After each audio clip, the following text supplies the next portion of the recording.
Welcome to the Huberman Lab podcast, where we discuss science and science-based tools for everyday life.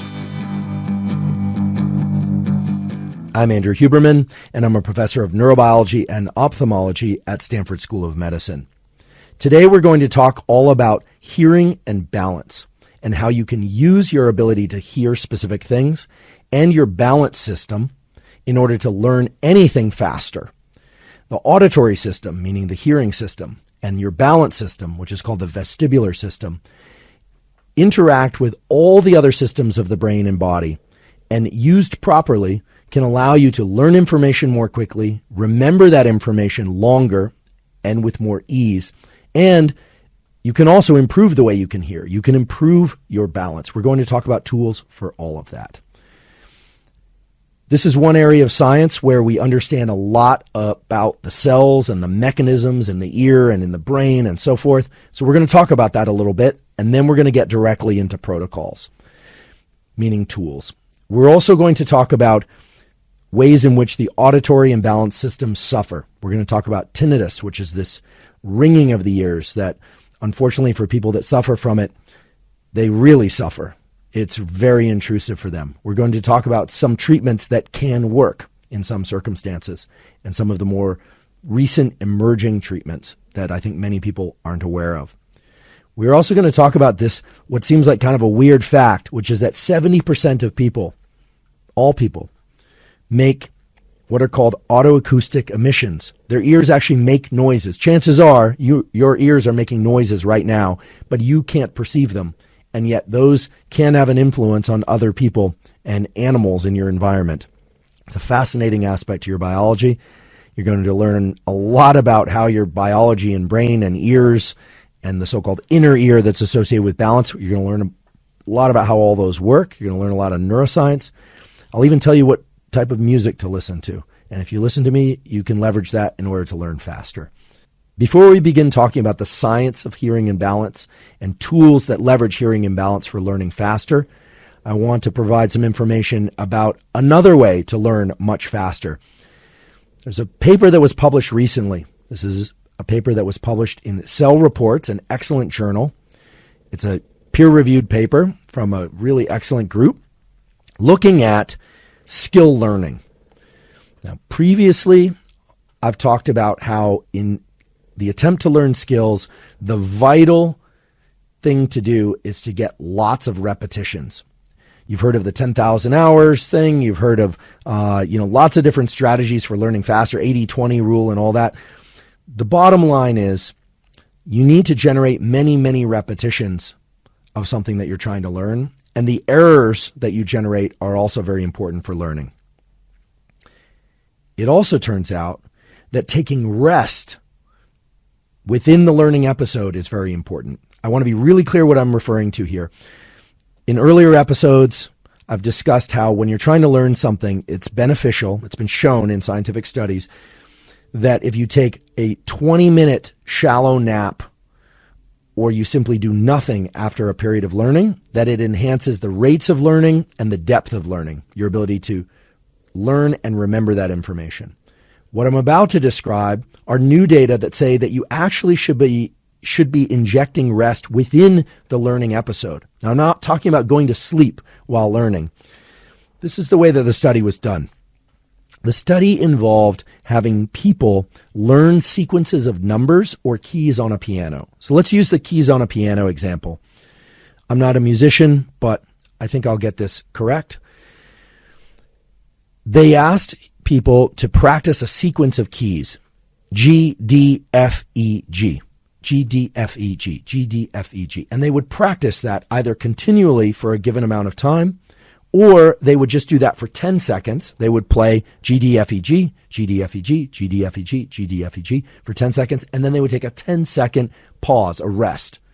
They would just take a space or a period of time where they do nothing for 10 seconds. Then they would go back to G, D, F, E, G, G, D, F, E, G. So the two conditions essentially were to have people practice continually, lots of repetitions, or to inject or insert these periods of 10 seconds idle time where they're not doing anything, they're not looking at their phone, they're not focusing on anything, they're just letting their mind drift wherever it wants to go. and they are not touching the keys on the keyboard. What they found was that the rates of learning, the skill acquisition and the retention of the skills was significantly faster when they injected these short periods of rest, these 10-second rest periods. And the rates of learning were, when I say significantly faster, were much, much faster. I'll reveal what that was in just a moment. But you might ask, why would this work? Why would it be that injecting these 10-second rest periods would enhance rates of learning? What they called them was micro offline gains, because they're sort of taking their brain offline from the learning task for a moment. Well, it turns out the brain isn't going offline at all. You've probably heard of the hippocampus, the area of the brain involved in memory, and the neocortex, the area of the brain that's involved in processing sensory information. Well, it turns out that during these brief periods of rest, these 10-second rest periods, the hippocampus and the cortex are active in ways such that you get a 20 times repeat of the GDFEG. It's a temporal compression, as they say. So basically the rehearsal continues while you rest, but at 20 times the speed. So if you were normally getting just, let's just say, 5 repetitions of GDFEG, GDFEG, GDFEG per 10 seconds, now you multiply that times 20. In the rest periods, you've practiced it 100 times. Your brain has practiced it. We know this because they were doing brain imaging, functional imaging of these people with brain scanners while they were doing this. This is an absolutely staggering effect. And it's one that, believe it or not, has been hypothesized or thought to exist for a very long time. This effect is called the spacing effect, and it was actually first proposed by Ebbington in 1885. And since then, it's been demonstrated for a huge number of different what they call domains, in the cognitive domain, so for learning languages, in the physical domain, so for learning skills that involve a motor sequence. It's been demonstrated for a huge number of different categories of learning. If you want to learn all about the spacing effect and the categories of learning that it can impact, there's a wonderful review article. I'll provide a link to it. The title of the review article is Parallels Between Spacing Effects During Behavioral and Cellular Learning. What that review really does is it ties the behavioral learning and the improvement of skill to the underlying changes in neurons that can explain that learning.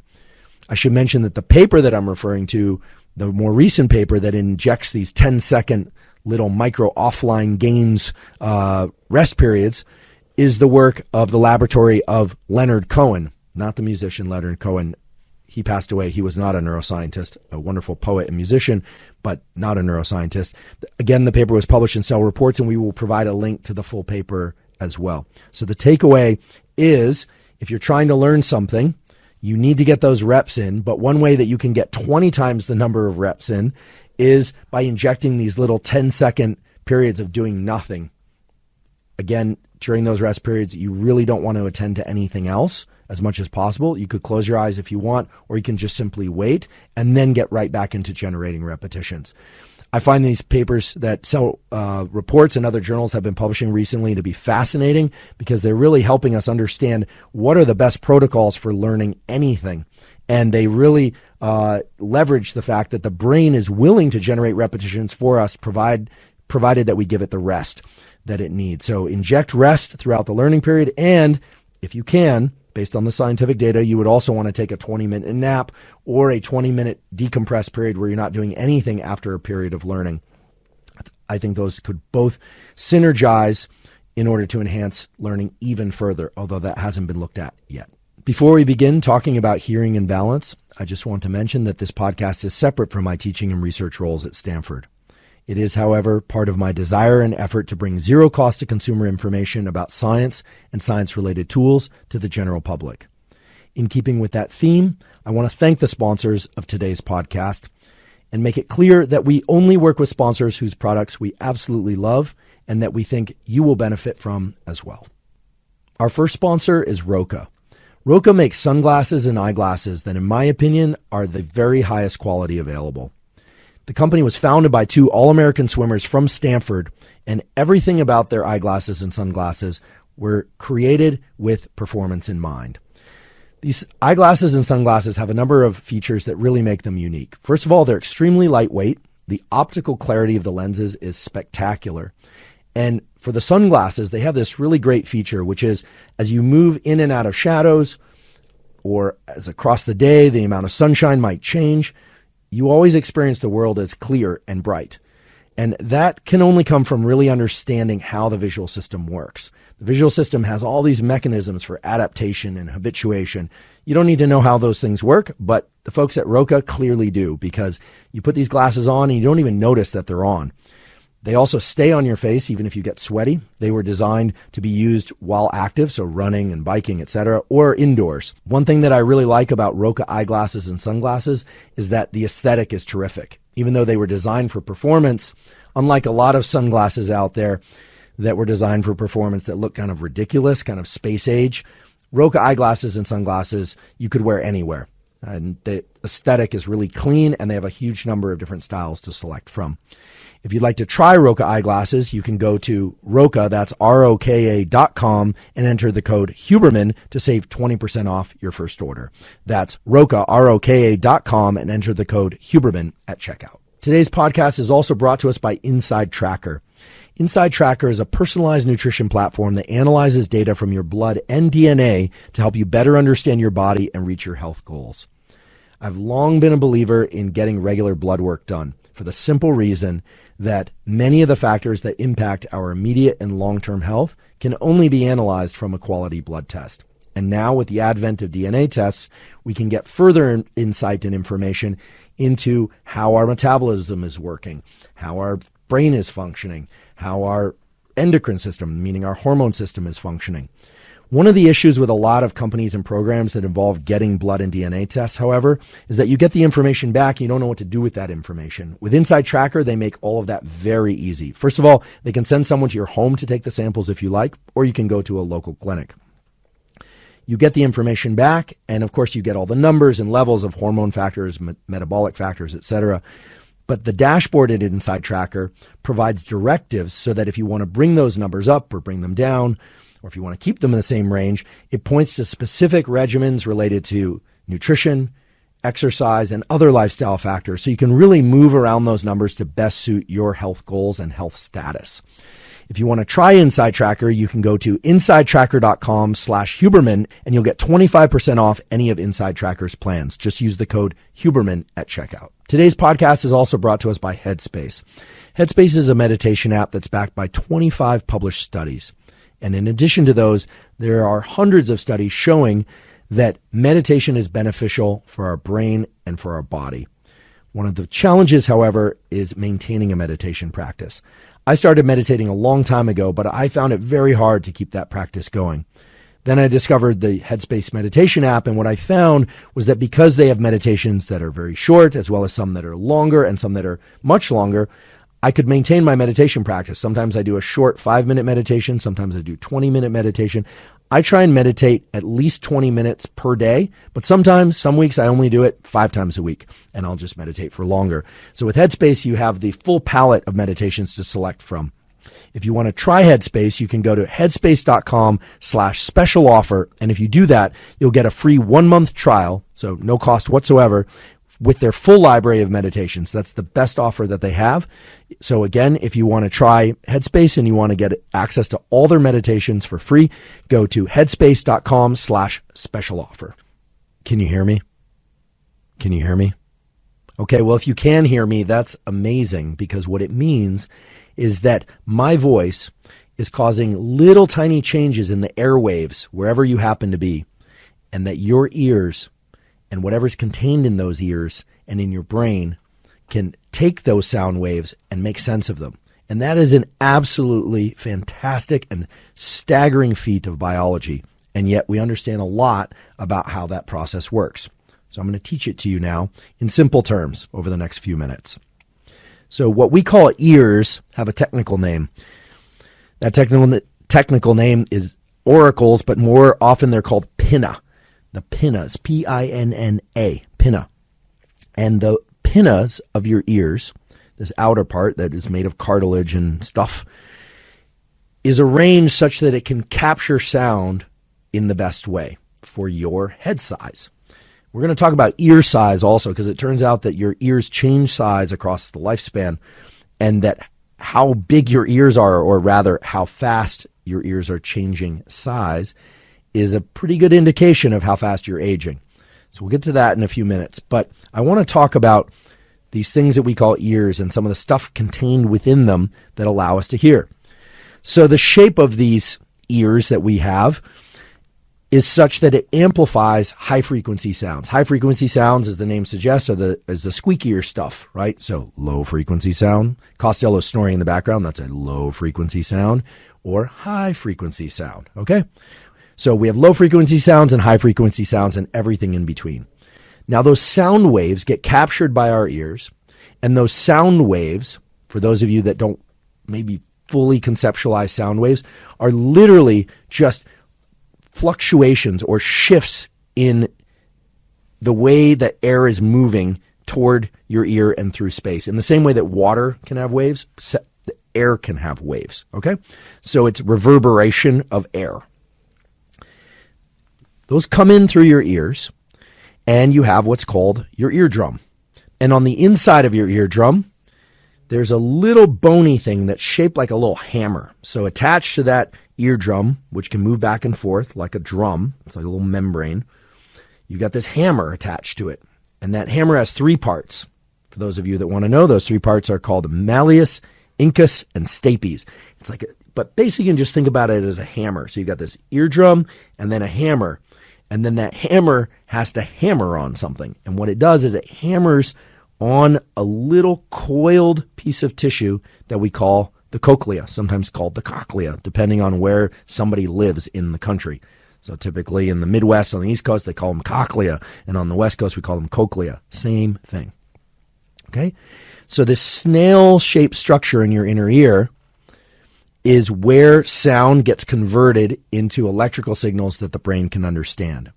But I want to just bring your attention to that little hammer, because that little hammer is really, really cool. What it means is that sound waves come in through your ears. That's what's happening right now. That eardrum that you have is it's like the top of a drum. It's like a membrane, or it can move back and forth. It's not super rigid, and it moves that little hammer, and then the hammer goes doom, doom, doom, doom, doom, and hits this coil-shaped thing that we're calling the cochlea. Okay? Now, the cochlea at one end is more rigid than the other. So one part can move really easily, and the other part doesn't move very easily. And that turns out to be very important for decoding or separating sounds that are of low frequency, like Costello's snoring, and sounds that are of high frequency, like a shriek or a shrill.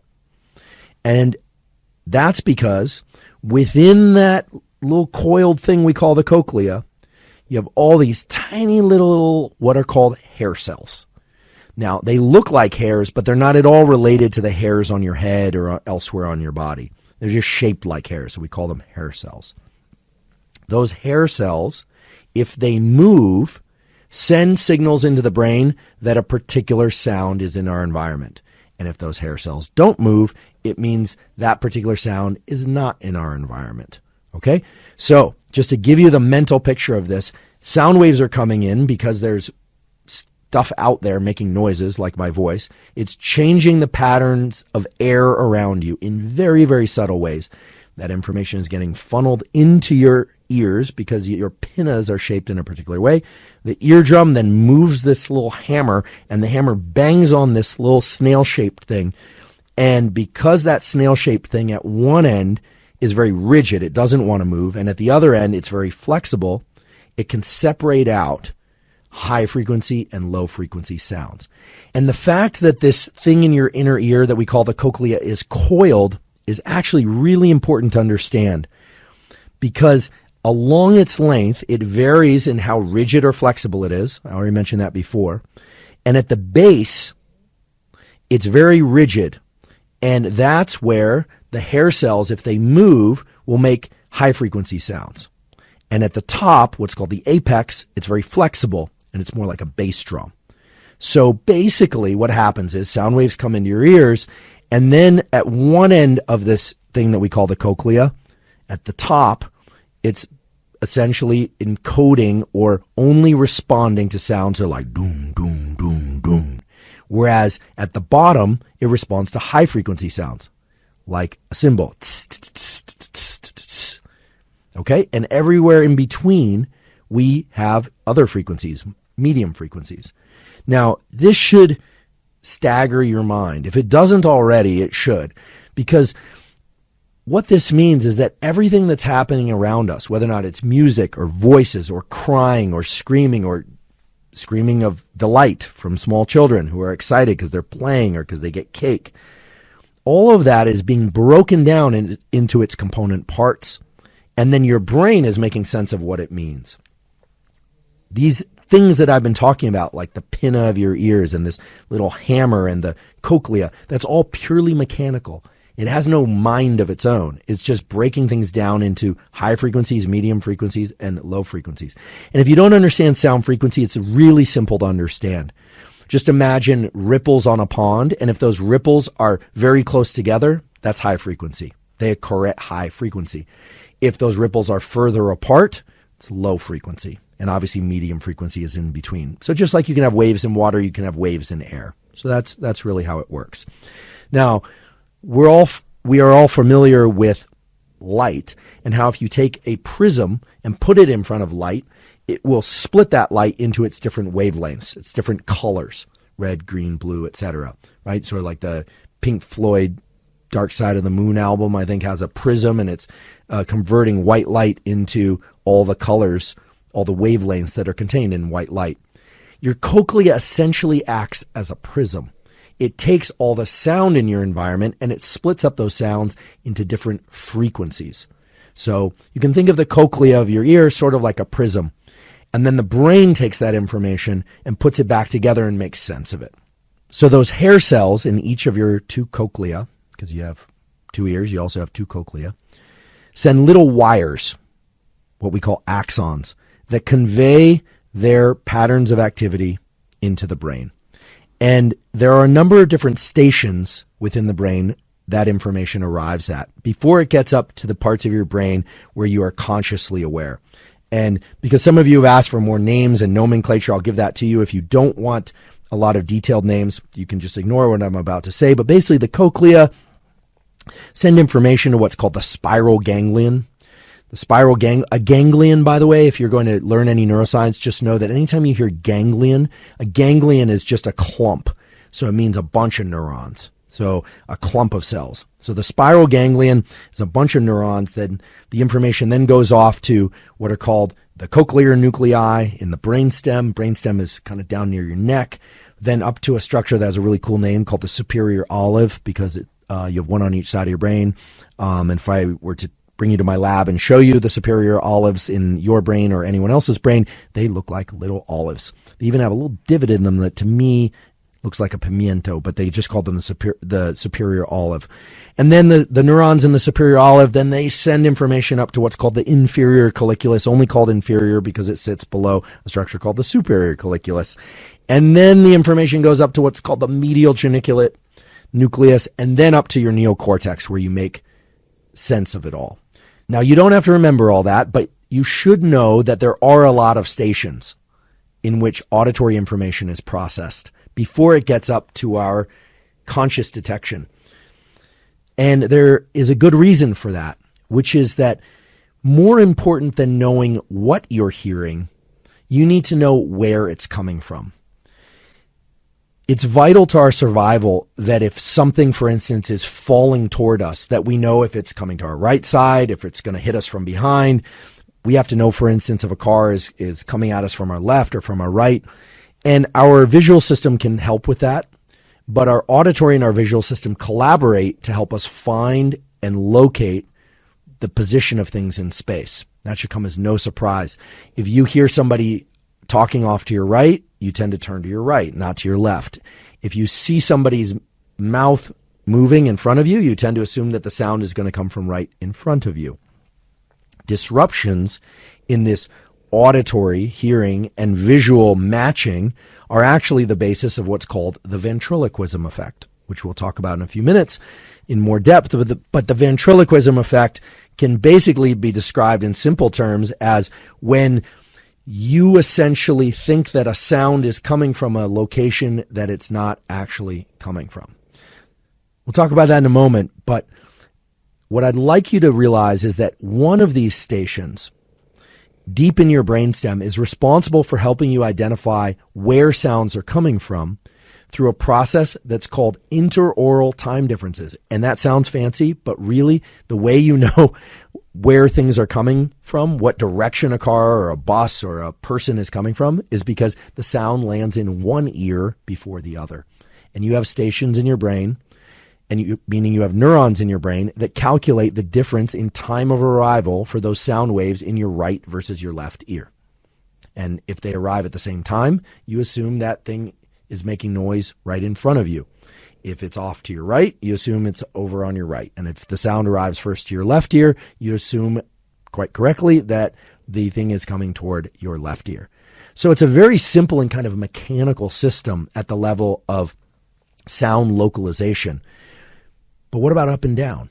If you think about it, a sound coming from above is going to land on your right ear and your left ear at the same time. A sound from below is going to land on your right ear and your left ear at the same time. So the way that we know where things are in terms of what's called elevation, where they are in the up and down plane, is by the frequencies.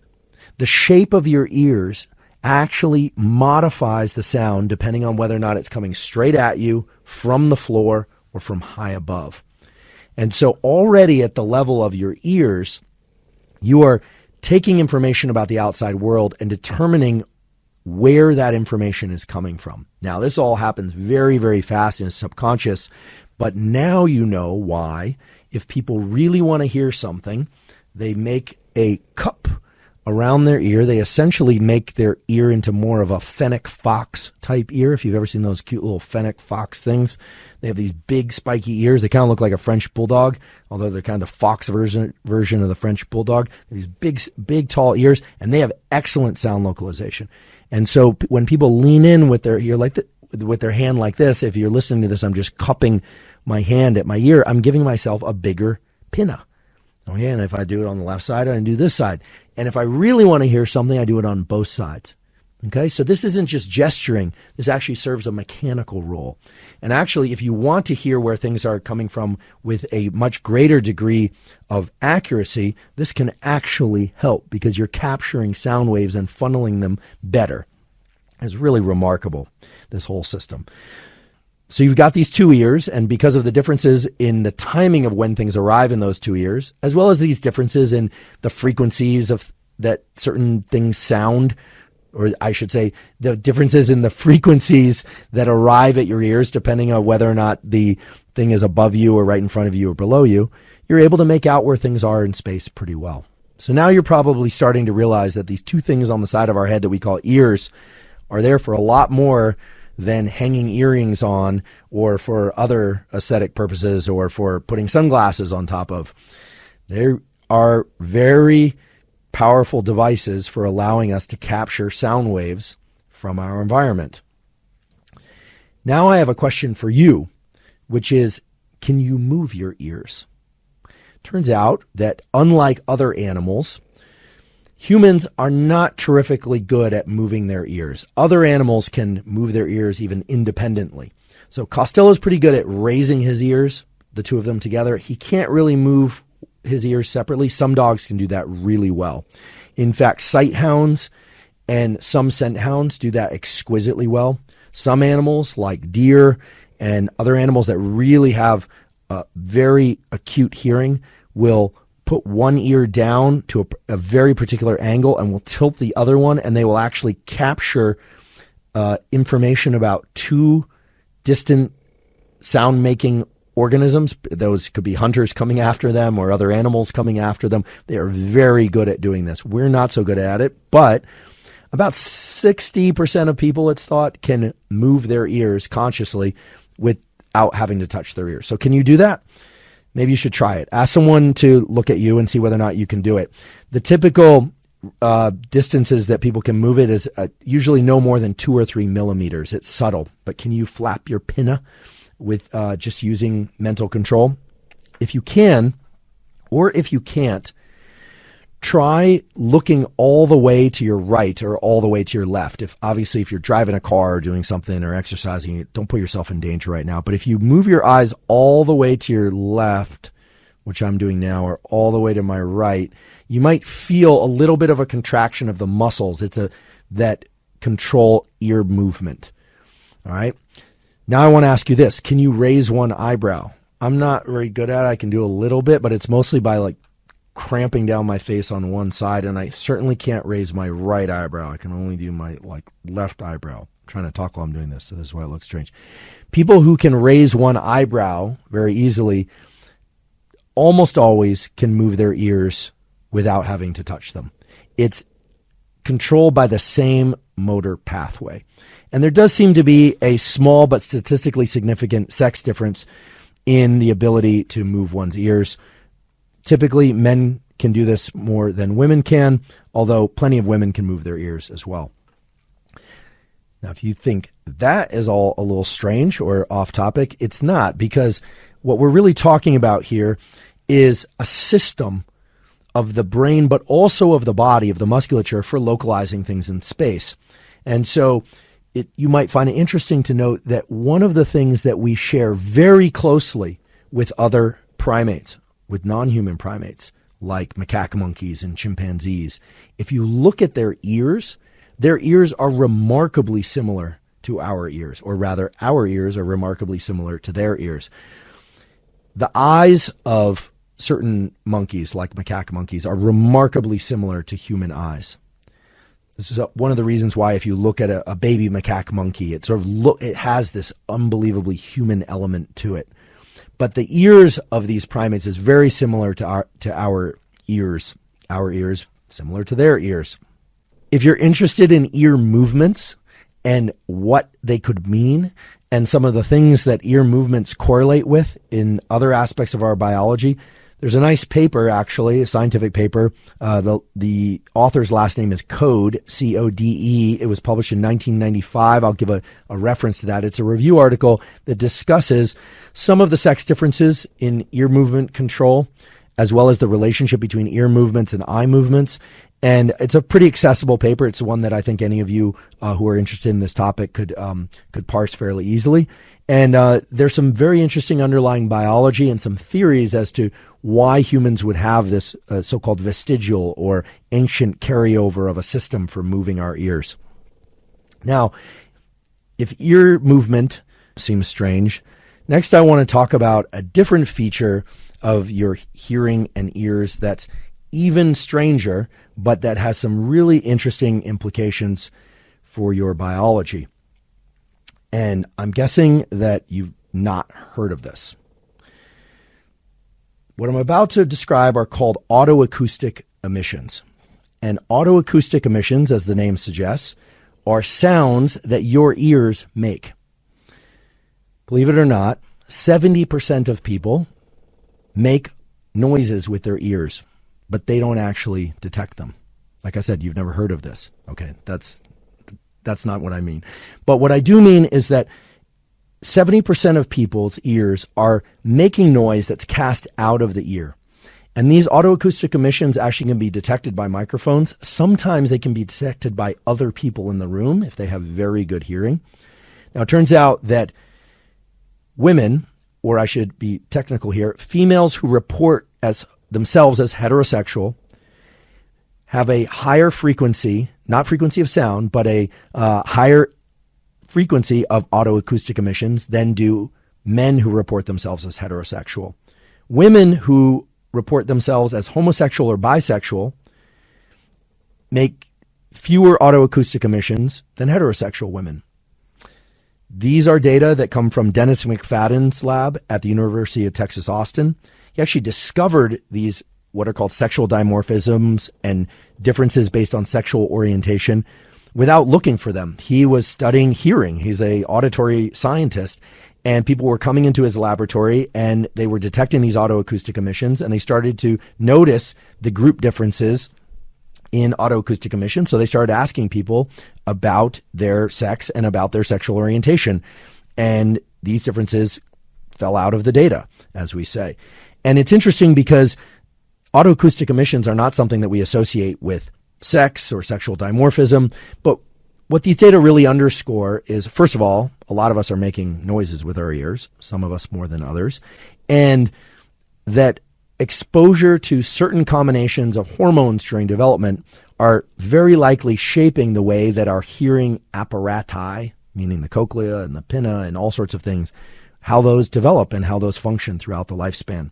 We did do an episode on hormones and sexual development, which gets much deeper into the other effects that hormones have on the developing brain and body. If you want to check out that episode, we will put a link to it in the captions. So now I want to shift to talking about ways to leverage your hearing system, your auditory system, so that you can learn anything, not just auditory information, but anything faster. I get a lot of questions about so-called binaural beats.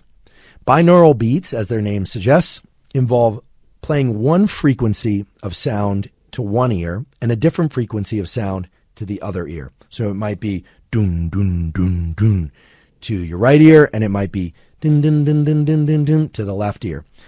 And the idea is that the brain will take those two frequencies of sound, and because the pathways that bring information from the ears into the brain eventually cross over, they actually share that information with both sides of the brain, that the brain will average that information and come up with a sort of intermediate frequency. And the rationale is that those intermediate frequencies place the brain into a state that is better for learning. And when I say better for learning, I want to be precise about what I mean.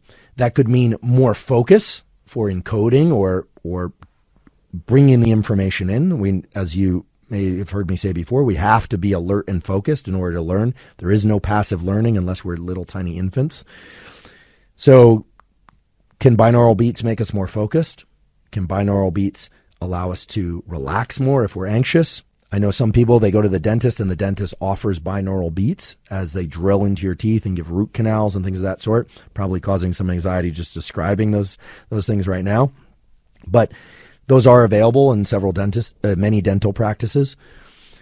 Their binaural beats have been thought to increase creativity, or at least have been proposed to increase creativity. So what do the scientific data say about binaural beats? There are a number of different apps out there that offer binaural beats. There are a number of different programs. I think you can also even just find these on YouTube and on the internet. But typically it's an app, and you'll program in a particular outcome that you want: more focused, more creative, fall asleep, less anxious, etc. So what do the scientific data say? So believe it or not, the science on binaural beats is actually quite extensive and very precise. So sound waves are measured typically in hertz or kilohertz. I know many of you aren't familiar with thinking about things in hertz or kilohertz, but again, just remember those waves on a pond, those ripples on a pond. If they're close together, then they are of high frequency, and if they're far apart, then they are low frequency. So when you hear more hertz, what you're essentially hearing is higher frequency, right? And so if it's many more kilohertz, then it's much higher frequency than if it's fewer hertz or kilohertz. And so you may have heard of these things as delta waves or theta waves or alpha waves or beta waves, etc. Delta waves would be big, slow waves, so low frequency. And indeed, there is quality evidence from peer-reviewed studies that are not sponsored by companies that make binaural beat apps that tell us that delta waves, like 1 to 4 hertz, so very low frequency sounds, think Costello's snoring, can help in the transition to sleep and for staying asleep. And that theta rhythms, which are more like 4 to 8 hertz, can bring the brain into a state of subtle sleep or meditation, so deeply relaxed but not fully asleep. And then you can sort of ascend the staircase of findings here, so to speak, and you'll find evidence that alpha waves, 8 to 13 hertz, can increase alertness to a moderate level. That's a great state for the brain to be in for recall of existing information. Okay? And that beta waves, 15 to 20 hertz, are great for bringing the brain into focus states for sustained thought or for incorporating new information, and especially gamma waves, the highest frequency, the most frequent ripples of sound, so to speak, 32 to 100 hertz for learning and problem solving. Now, all of this matches, or I should say maps onto what I've said before about learning really nicely, which is that you need to be in a highly alert state in order to bring new information in order to access a state of mind in which you can tell your brain, or the brain is telling itself, okay, I need to learn this. This is why stress and unfortunate circumstances are so memorable, is because our brain gets into a really high alert system. Here we're talking about the use of binaural beats in order to increase our level of alertness or our level of calmness. Now, that's important to underscore, because it's not that there's something fundamentally important about the binaural beats. They are yet another way of bringing the brain into states of deep relaxation through low-frequency sound, or highly alert states for focused learning with more high-frequency sound. So they are effective, and I'll review a little bit of the data in detail. They're effective, but it's not that they're uniquely special for learning. It's just that they can help some people bring their brain into the state that allows them to learn better.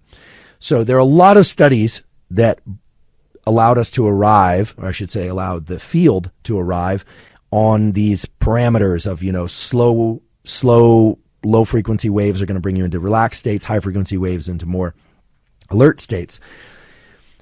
There's very good evidence for anxiety reduction from the use of binaural beats.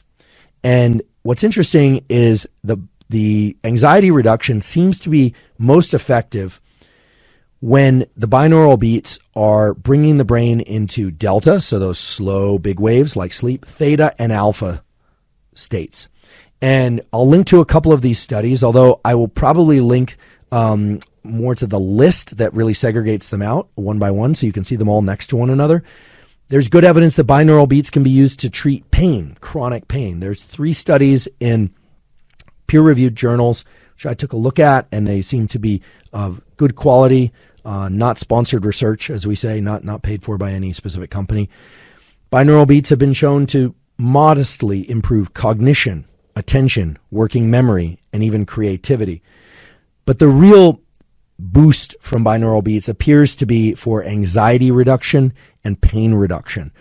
Some people might find these beneficial for these oral surgeries, right?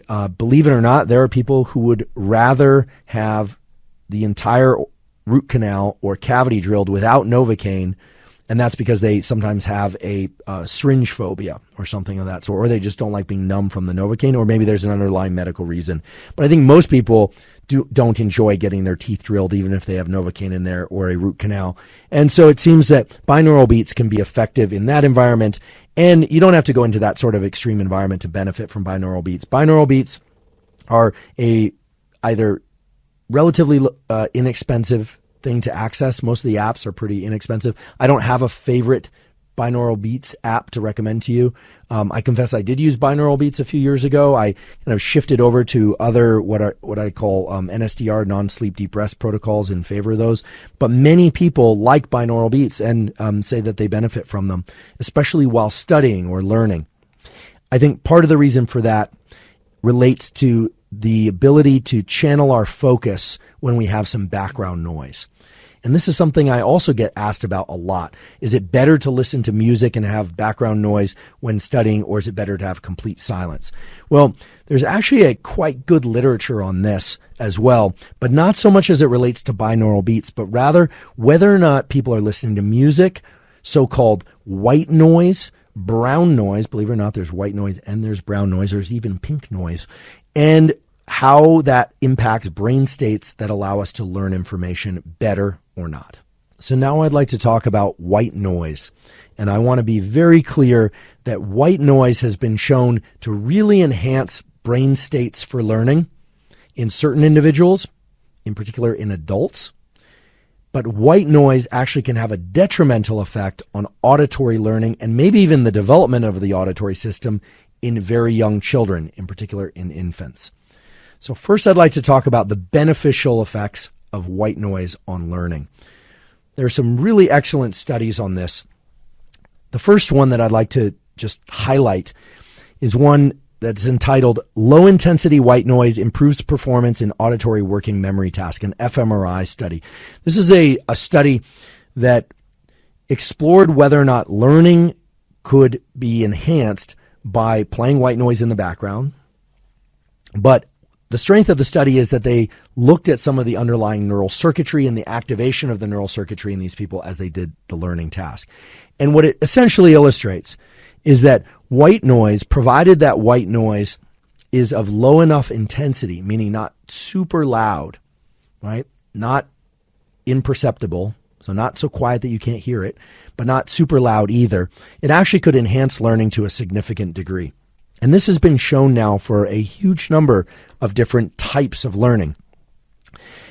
There's a terrific article as well as in a somewhat obscure journal, at least obscure to me, which is The Effects of Noise Exposure on Cognitive Performance and Brain Activity Patterns. That's a study involving 54 subjects. They basically were evaluated for mental workload and attention under different levels of noise exposure, background noise, and different essentially loudness of noise. And the reason I like this study is that they looked at different levels of noise and types of noise, and they varied a number of different things as opposed to just doing a kind of two condition, either white noise or no white noise type thing. And what they found, again, is that provided the white noise is not extremely loud, it could really enhance brain function for sake of learning any number of different kinds of information. Now, that's all great, but it really doesn't get to the kind of deeper guts of mechanism. And as a neuroscientist, what I really want to see is not just that something has an effect. That's always nice. It's always nice to see in a nice peer-reviewed study without any kind of commercial biases that there's an effect. Okay, binaural beats can enhance learning, or listening to white noise, not too loud, can enhance learning. But you really want to understand mechanism, because once you understand mechanism, not only does it start to make sense, but you can also imagine ways in which you could develop better tools and protocols. So I was very relieved to find, or I should say excited to find, this study published in the Journal of Cognitive Neuroscience. This is a 2014 paper. White noise improves learning by modulating activity in dopaminergic midbrain regions and the right superior temporal sulcus. Okay. Now, I don't expect you to know what the right superior temporal sulcus is. I don't expect you to know what the dopamine midbrain region is. But if you're like me, you probably took highlighted notice of the word dopaminergic. Dopamine is a neuromodulator, meaning it's a chemical that's released in our brain and body, but mostly in our brain, that modulates, meaning controls the likelihood that certain brain areas will be active and other brain areas won't be active. And dopamine is associated with motivation. Dopamine is associated with craving. Motivation is associated with all sorts of different things, including movement. But what this study so nicely shows is that white noise can really enhance the activity of neurons in what's called the substantia nigra VTA. The substantia nigra VTA is a very rich source of dopamine, and that's because it's very chock-a-block full of dopamine neurons. It's an area of the brain that is perhaps the richest source of dopamine neurons. And you actually can see this brain region under the microscope. If you take a slice of brain or you look at a brain without even staining it for any proteins or dopamine or anything, it's two very dark regions at the kind of bottom of the brain. And the reason it's called substantia nigra meaning dark, is because the dopamine neurons actually make something and that makes those neurons dark. And so you've got these two regions down there that contain dopamine and can release dopamine and essentially activate other brain regions and activate our sense of motivation and activate our sense of desire to continue focusing and learning. But you can't just snap your fingers and make them release dopamine. You actually have to trigger dopamine release from them. Now, that trigger can be caused by being very excited about something, or the fact that that thing gave you a lot of pleasure in the past, or you're highly motivated by fear or desire. But what's so interesting to me is that it appears that white noise itself can raise what we call the baseline levels of dopamine that are being released from this area, the substantia nigra. So now we're starting to get a more full picture of how particular sounds in our environment can increase learning, and that's in part, I believe, through the release of dopamine from substantia nigra. So I'm not trying to shift you away from binaural beats if that's your thing, but it does appear that turning on white noise at a low level, not too loud, you may say, well, how loud? And I'll tell you in a moment, but not too loud can allow you to learn better because of the ways that it's modulating your brain chemistry. So how loud or how soft should that white noise be while you learn? Well, in these studies, it seemed that white noise that could be heard by the person, so it wasn't imperceptible to them, so it was loud enough that they could hear, but not so loud that they felt it was intrusive or irritating to them. Okay, so that's going to differ from person to person because people have different levels of auditory sensitivity. It's going to depend on age, going to depend on a number of different factors. So I can't tell you, turn to level 2 on your volume controller. That's just not going to work. Also, I don't know how far you are from a given speaker in the room, or if you got earphones in your head, or you've got speakers in the room, or if it's coming out of your computer. I don't know those things. So what you're going to have to do is adjust that white noise to a place where it's not interfering with your ability to focus, but rather it's enhancing your ability to focus. I think a good rule of thumb is going to be to put it probably in the lower third of any kind of volume dial, as opposed to in the upper third where it would really be blasting. And really blasting any noise, frankly, is not good, but that's especially not good, meaning it's especially bad if you have headphones in. I do want to mention something about headphones before I talk about white noise in the developmental context and why it can be dangerous there. When you put headphones in your ears, it has this incredible effect of making the sounds like they come from inside your head, not from out in the room. And now that might seem like kind of a duh, but that's actually really amazing. Right? Your brain assumes that the sounds are coming from inside your head as opposed from the environment that you're in the moment you put headphones in. So if you're listening to an audiobook or maybe you're listening to this podcast with headphones, that's very different than when you're listening to something out in the room and there are other sound waves, especially if you use these noise cancellation headphones. So if you're going to use white noise to enhance studying or learning of any kind, and this also could be for skill learning, motor skill learning while you're exercising, my suggestion would be that if you're using headphones to keep it quite low, right? This is an effect on the midbrain dopamine neurons that's a background effect of raising the baseline of dopamine release. The way that dopamine neurons fires, they're always firing. Yours are firing right now, so are mine. When something exciting happens, they fire a lot. And when something disappointing happens, that firing, the release of dopamine goes down below baseline. What you're talking about here is raising your overall levels of attention and motivation, which translate to better learning, by just tickling those neurons a little bit, raising the baseline firing, okay? So this isn't, you're not turning up the white noise to the point where you're feeling amazing. This isn't like turning on your favorite song. This is actually the opposite. This is about getting that baseline up just a bit, okay? So I recommend turning the volume up just a bit so that you can focus entirely on the task that you're trying to do. And of course, you've turned on white noise, so your attention might drift to that for a moment. Is it too loud? Is it too soft? If you can disappear into the work, so to speak, if your attention can disappear into the work, then that's probably sufficiently quiet. And for those of you that say, well, I like really loud music, and if I just blast the music, then I forget about the music. I don't suggest blasting music. And this is coming from somebody who really likes loud music. I grew up with kind of a loud, fast rules mentality. And if you don't know what loud, fast rules means, then I can't help you. But there's a time and a place perhaps to listen to music loud, but especially with headphones, you can trigger hearing loss quite rapidly. And unfortunately, because these hair cells that we talked about earlier are central nervous system neurons, they do not regenerate. They do not come back.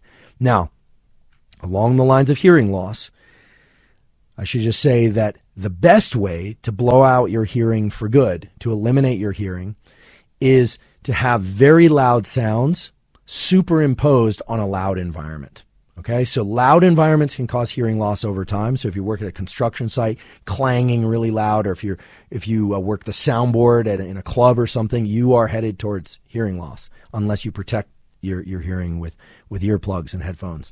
Nowadays, some of the earplugs are very low profile, meaning you can't see them. So that's kind of nice. So you're not like the Like when I was younger, like you didn't want to be the dork to go to the concert with the earplugs, but turns out those dorks were smarter than everybody else because they're not the ones who are, craning their neck to try and hear trivial things at the age of, 30 or so because they blew out their hearing.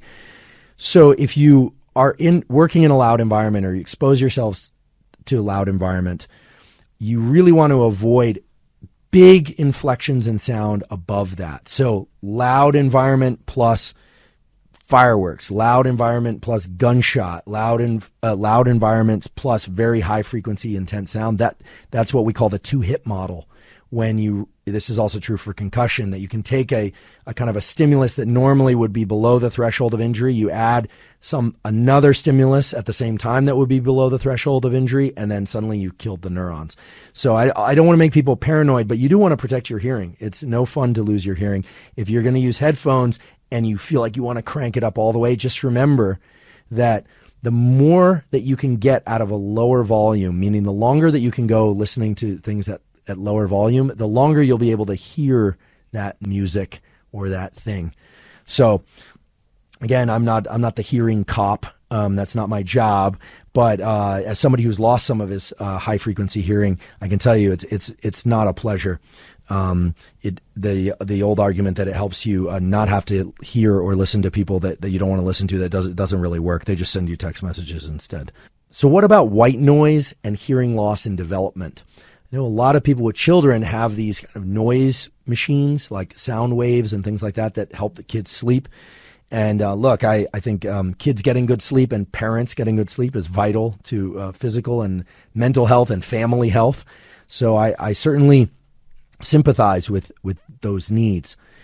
However, there are data that indicate that white noise during development can be detrimental to the auditory system. Now, I don't want to frighten any parents. If you played white noise to your kids, this doesn't mean that their auditory system or their speech patterns are going to be disrupted or that their interpretation of speech is going to be disrupted forever. But there are data published in the journal Science, and Science being one of the 3 apex journals, Science, Nature, Cell, the most stringent journals.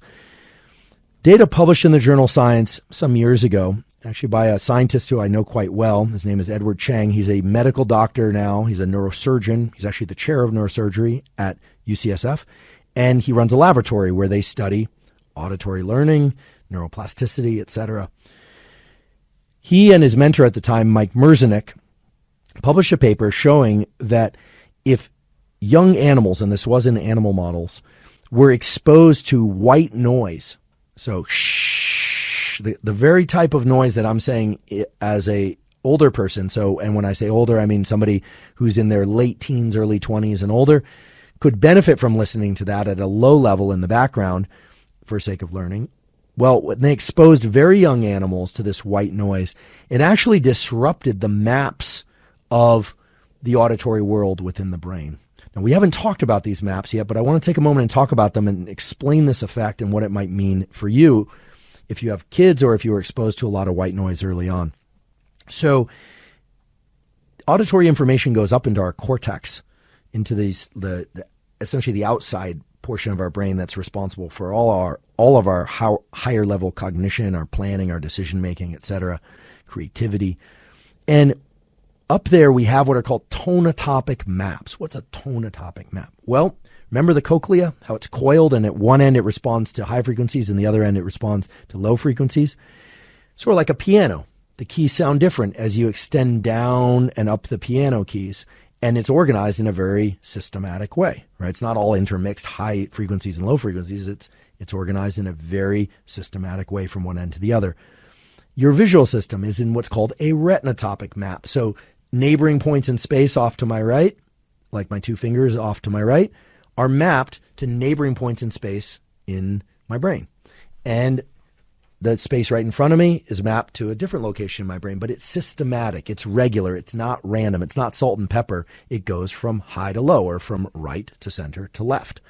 In the auditory system, we have what are called tonotopic maps, where frequency, high frequency to low frequency, and everything in between is organized in a very systematic way. Now, our experience of life from the time we're a baby until the time that we die is not systematic. We don't hear low frequencies at one part of the room or at one part of the day and high frequencies at another part of the room and another part of the day. They're all intermixed. But if you remember, the cochlea separates them out just like a prism of light separates out the different wavelengths of light. The cochlea separates out the different frequencies. And the developing brain takes those separated out frequencies and learns this relationship between itself, meaning the child, and the outside world. White noise essentially contains no tonotopic information. The frequencies are all intermixed. It's just noise. Whereas when I speak, my voice has, now I'm getting technical, but it has what's called a certain envelope, meaning it has some low frequencies and some slightly high frequencies. I can make my voice higher, although I'm not very good at that. My voice starts to crack. And I can make my voice lower, although not as low as Costello's snore. So it has an envelope. It has a container. White noise has no container. It's like all the colors of the rainbow spread out together, which is actually what you get when you get white light. White noise is analogous to white light. So, one of the reasons why hearing a lot of white noise during development for long periods of time can be detrimental to the development of the auditory system is that these tonotopic maps don't form normally. At least they don't in experimental animals. Now, the reason I'm raising this is that many people I know, in particular friends who have small children, they say, I want to use a white noise machine while I sleep. But is it okay for my baby to use a white noise machine? And I consulted with various people, scientists, about this, and they said, well, you know, the baby is also hearing the parents' voices and is hearing music and is hearing the dog bark, so it's not the only thing they're hearing. However, every single person that I consulted with said, but you know, there's neuroplasticity during sleep. That's when the kid is sleeping.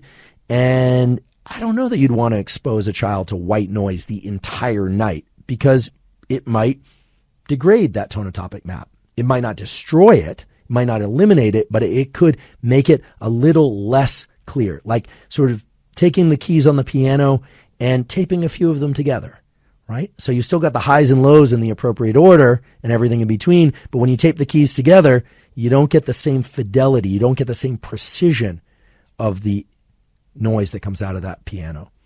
So I don't want to scare anybody, but I would say if you are in a position to make the choice of either using white noise or something similar, pink noise is just a kind of variation. It's got a little bit more of a certain frequency, just like pink light has a little bit more of a certain wavelength than white light. If you are in a position to make choices about things to put in a young, especially very young child's sleeping environment, white noise might be something to consider avoiding. Again, I'm not telling you what to do, but it's something to perhaps consider avoiding. I don't think most pediatricians are going to be aware of these data, but if you talk to any auditory physiologist or an audiologist or somebody who studies auditory development, I'm fairly certain that they would have opinions about that. Now, whether or not their opinions agree with mine and these folks that I consulted with or not is a separate matter. I don't know because I don't know them. But it's something that I felt was important enough to cue you to, especially since I've highlighted, the opposite effect is true in adulthood. Once your auditory system has formed, once it's established these tonotopic maps, then the presence of background white noise should not be a problem at all. In fact, it shouldn't be a problem at all because you're also not attending to it. The idea is that it's playing at a low enough volume that you kind of forget it in the background, and that it's supporting learning by bringing your brain into a heightened state of alertness, and especially this heightened state of dopaminergic activation of the brain, which will make it easier to learn faster and easier to learn the information. So now I want to talk about auditory learning and actually how you can get better at learning information that you hear, not just information that you see on a page, or motor skill learning. There are a lot of reasons to want to do this. A lot of classroom teaching, whether or not it's by Zoom or in person, is auditory in nature. Not everything is necessarily written down for us. It's also good to get better at listening, or so I'm told. So there's a phenomenon called the cocktail party effect. Now, even if you've never been to a cocktail party, you've experienced and participated in what's called the cocktail party effect. The cocktail party effect is where you are in an environment that's rich with sound, many sound waves coming from many different sources, many different things. So in a city, in a classroom, in a car that contains people having various conversations. You somehow need to be able to attend to specific components of those sound waves, meaning you need to hear certain people and not others. The reason it's called the cocktail party effect is that you, and meaning your brain, are exquisitely good at creating a cone of auditory attention, a narrow band of attention with which you can extract the information you care about and wipe away or erase all the rest. Now, this takes work. It takes attention. One of the reasons why you might come home from a loud gathering, maybe a stadium, a sports event, or a cocktail party for that matter, and feel just exhausted is because if you were listening to conversations there or trying to listen to those conversations while watching the game and people moving past you and hearing all this noise, clinking of glasses, etc., it takes attentional effort, and the brain uses up a lot of energy just at rest, but it uses up even more energy when you are paying strong attention to something. Literally, caloric energy, burning up things like glucose, etc. Even if you're ketogenic, it's burning up energy. So the cocktail party effect has been studied extensively in the field of neuroscience, and we now know at a mechanistic level how one accomplishes this feat of attending to certain sounds, despite the fact that we are being bombarded with all sorts of other sounds. So there are a couple ways that we do this. First of all, much as with our visual system, we can expand or contract our visual field of view. So we can go from panoramic vision, see the entire scene that we are in by dilating our gaze. Talked a lot about this on this podcast and elsewhere. We can, for instance, keep our head and eyes stationary or mostly stationary. You don't have to be rigid about it. And you can expand your field of view so you can see the walls and ceiling and floor. You can see yourself in the environment. That's panoramic view. That's what you would accomplish without having to try at all if you went to a horizon, for instance. Or we can contract our field of view. I can bring my focus to a particular location, what we call a vergence point, directly in front of me. Now I'm pointing at the camera directly in front of me. Okay, we can do that. We can expand and contract our visual field of view. Well, we can expand and contract our auditory field of view, so to speak, or our auditory window. You can try this next time you are in an environment that's rich with noise, meaning lots of different sounds. You can just tune out all the noise to a background chatter. You try not focus on any one particular sound, and you get the background kind of chatter of noise. And you'll find that's actually very relaxing in comparison to trying to listen to somebody at a cocktail party and you're shouting back and forth. Now, if you're very, very interested in that person or getting to know them better or what they're telling you or some combination of those things, then you'll be very motivated to do it, but nonetheless, it requires energy and effort and attention. How do we do this? Well, it's actually quite simple, or at least it's simple in essence, although the underlying mechanisms are complex. Here I have to credit the laboratory of a guy named Mike Weir, W-E-H-R, up at the University of Oregon, who essentially figured out that we are able to accomplish this extraction of particular sounds. We can really hear one person or a small number of people amidst a huge background of chatter because we pay attention to the onset of words, but also to the offset of words. Now, the way to visualize this is if the background noise is just like a bunch of waves of noise, it's literally just sound waves coming every frequency, low frequency, high frequency, glasses clinking together. If you're at a game, people are shouting, people are talking on their phone. There's the crack of the ball if somebody, actually manages to hit the ball, the announcer, etc. But whatever we're paying attention to, we set up a cone of auditory attention, a kind of a tunnel of auditory attention where we are listening, although we don't realize it, we are listening for the onset and the offset of those words. Now, this is powerful for a couple of reasons. First of all, it's a call to arms, so to speak, to disengage your auditory system when you don't need to focus your attention on something particular. So if you are somebody, you're coming home from work, you've had a very long day, and you're trying to make out a particular conversation on background noise, you might consider just not having that conversation, just letting your auditory landscape be very broad, almost like panoramic vision. if you're trying to learn how to extract sound information, it could be notes of music, it could be scales of music, it could be words spoken by somebody else. Maybe somebody is telling you what you need to say for a particular speech, or the information that you need to learn for a particular topic, and they're telling it to you. Deliberately paying attention both to the onset and to the offset of those words can be beneficial, because it is exactly the way that the auditory system likes to bring in information. So one of the more common phenomena that I think we all experience is you go to a party or you meet somebody new and you say, hi, I would say, hi, I'm Andrew. And they'd say, hi, I'm Jeff, for instance. Great to meet you. And then a minute later, I can't remember the guy's name. Now, is it because I don't care what his name is? No. Somehow, the presence of other auditory information interfered. It's not that my mind was necessarily someplace else. It's that the signal to noise, as we say, wasn't high enough. Somehow, the way he said it, or the way it landed on my ears, which is really all that matters, right, when it comes down to learning, is such that it just didn't achieve high enough signal to noise. The noise was too high, or the signal was too low, or some combination of those. So the next time you ask somebody's name, remember, listen to the onset of what they say and the offset. So it would be paying attention to the J in Jeff, and it would be paying attention to the F in Jeff, excuse me. All right? And chances are you'll be able to remember that name. Now, I don't know if people who are super learners of names do this naturally or not. I don't have access to their brains. I don't think they're going to give me access to their brains either. But it's a very interesting way to take the natural biology of auditory attention and learning and apply it to scenarios where you're trying to remember either people's names or specific information. Now, I do acknowledge that trying to learn every word in a sentence by paying attention to its onset and offset could actually be kind of disruptive to the learning process.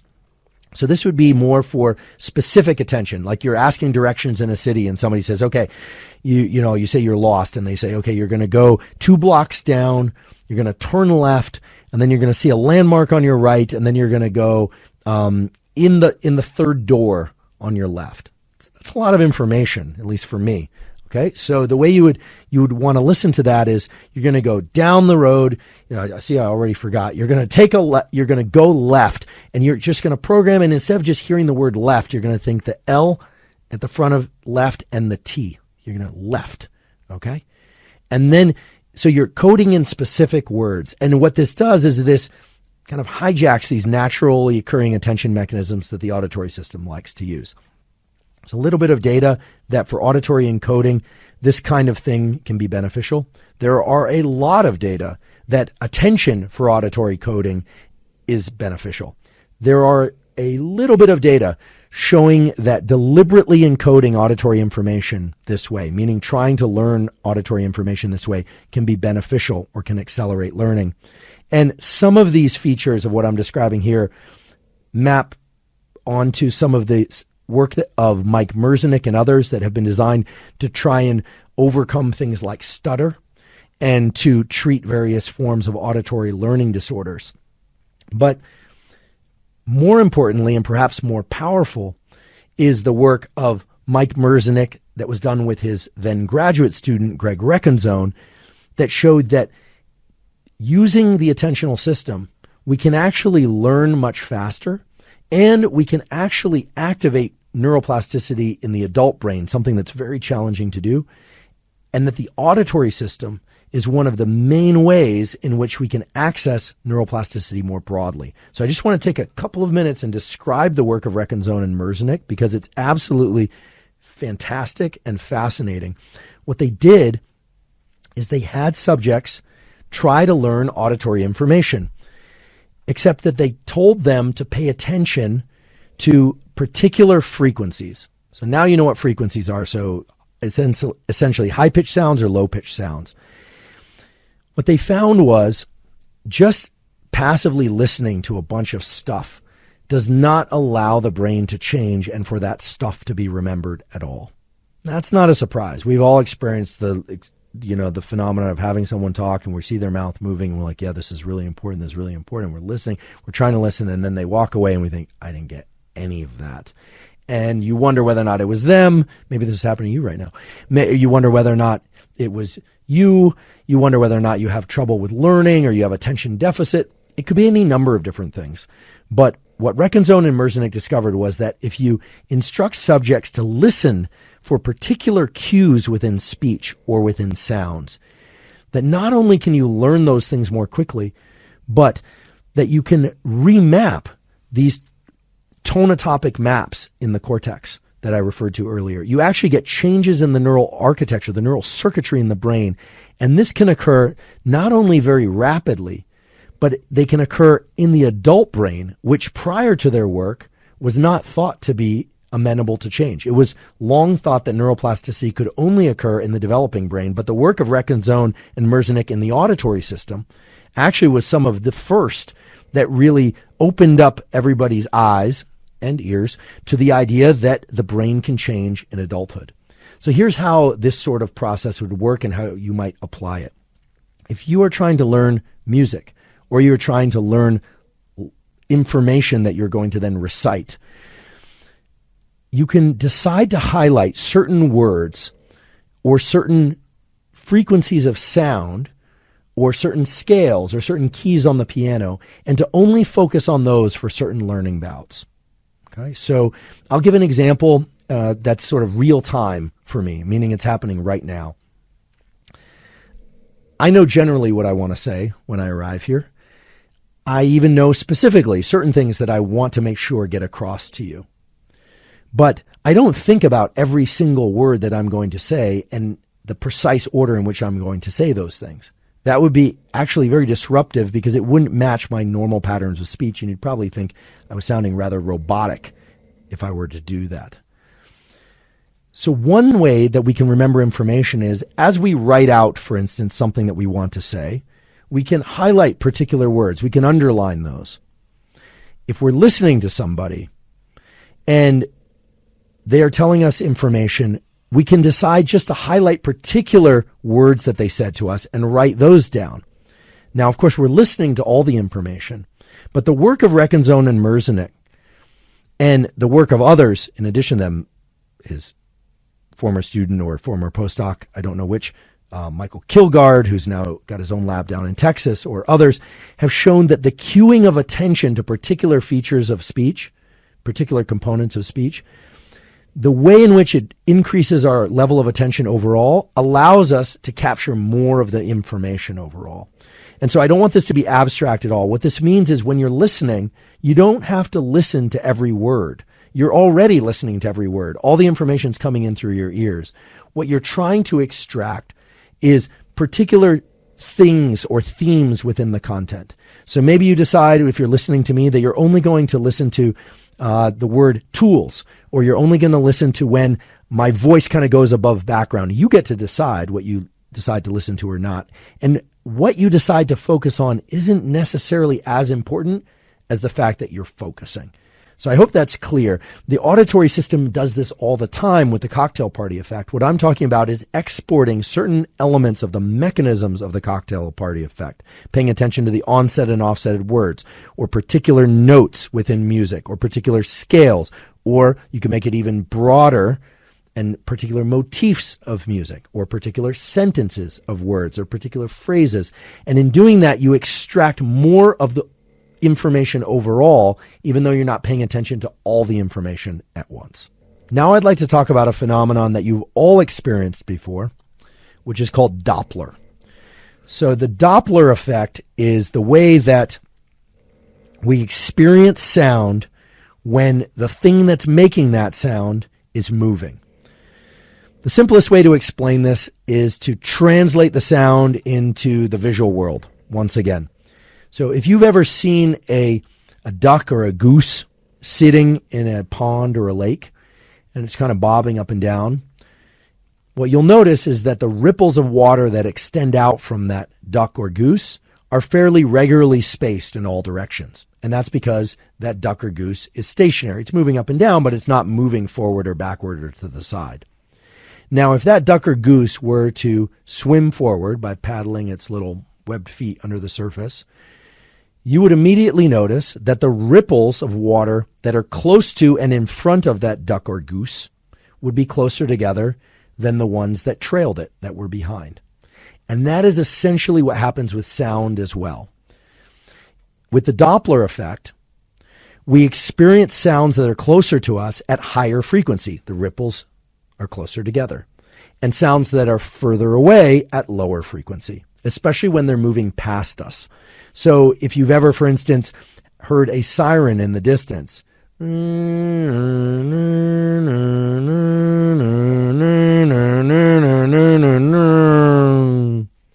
that's essentially my rendition of a siren. I don't know what, ambulance or police or what, passing you on a street. That is the Doppler effect. The Doppler effect is one of the main ways that we make out the direction that things are arriving from and their speeds and trajectories. And we get very good from a very young age at discerning what direction things are arriving from and the direction that they are going to pass us in. And the Doppler effect has probably saved your life many, many times. In this way, you just don't realize it because you'll step off the curb, or you're driving your car and you pull to the side and so that the ambulance or fire truck can go by because you heard that siren off in the distance. And then you pull away from the curb and you get back on the road, in part because you don't see it any longer, but also you don't hear any other sirens in the distance. Now, some animals, such as bats, are exquisitely good at navigating their environments according to sound. Now, we've all heard that bats don't see. That's actually not true. They actually have vision, but they just rely more heavily on their auditory system. And the way that bats navigate in the dark and the way that bats navigate using sound is through Doppler. Now, they don't simply listen to whether or not things are coming at them or moving away from them and pay attention to Doppler, like the siren example I gave for you. What they do is they generate their own sounds. So a bat, as it flies around, is sending out clicks. I think that's my best bat sound, or maybe it's... And they're clicking, they're actually propelling sound out at a particular frequency that they know. Now, whether or not they're conscious of it, I don't know. I've never asked them, and if I did ask them, I don't think they could answer. And if they could answer, they couldn't answer in a language that I could understand. But the bat is essentially flying around, sending out sound waves, pinging its environment with sound waves of a particular frequency. And then depending on the frequency of sound waves that come back, they know if they're getting closer to an object or further away from it. So if they send out sounds at a frequency of, this was much slower than it would actually occur, but, let's say 1 every half second, and it's coming back even faster, then they know they're getting closer, right? Because of the Doppler effect. And if it comes back more slowly, they know that there's nothing in front of them. So the bat is essentially navigating its world by creating these auras of sound that bounce back onto them from the various objects, trees, etc., buildings, and people. It's kind of eerie to think about, but yes, they see you, they experience you with their sound, they sense you, and they're using Doppler to accomplish it. Now I'd like to talk about ringing in the ears. This is something that I get asked about a lot. And speaking of signal to noise, I don't know if I get asked about it a lot because many people suffer from ringing in their ears, or because the people who suffer from ringing in their ears suffer so much that they are more prone to ask. So it could be a sampling bias, I don't know, but I've been asked enough times, and some of the experiences of discomfort that people have expressed about having this ringing of the ears really motivated me to go deep into this literature. So the ringing of the ears that one experiences is called tinnitus. Not tinnitus, but tinnitus. And tinnitus can vary in intensity, and it can vary according to stress levels. It can vary across the lifespan or even time of day. So it's very subject to kind of background effects and contextual effects. So I think, we all know that we should do our best to maximize healthy sleep. We did a number of episodes on that. Essentially, the first 4 episodes of the Huberman Lab podcast were all about sleep and how to get better sleep. We all know that we should try and limit our stress, and we had an episode about stress and ways to mitigate stress as well. However, there are people, it seems, that are suffering from tinnitus for which stress or lack of sleep just can't explain the presence of the tinnitus. Tinnitus can be caused by disruption to these hair cells that we talked about earlier, or damage to the hair cells. So that's another reason why, even if you have good hearing now, that you want to protect that hearing and really avoid putting yourself into these kind of two-hit environments where there's a lot of background noise and then you add another really loud auditory stimulus. This also can happen at different times, I should mention. If you go to a concert or you listen to loud music with your headphones and then you go to a concert or you go into a very loud work environment, the hair cells can still be vulnerable. And once those hair cells are knocked out, currently we don't have the technology to put them back, although many groups, including some excellent groups at Stanford and elsewhere too, of course, are working on ways to replenish those hair cells and restore hearing. There are treatments for tinnitus that involve taking certain substances. There are medications for tinnitus. In the non-prescription landscape, which is typically what we discuss on this podcast when we discuss taking anything, there are essentially 4 compounds for which there are quality peer-reviewed data where there does not appear to be any overt commercial bias, meaning that nothing's reported in the papers as, funding from a particular company. And those are melatonin, ginkgo biloba, zinc, and magnesium. Now, I've talked about melatonin before. I'm personally not a fan of melatonin as a sleep aid, but there are 4 studies.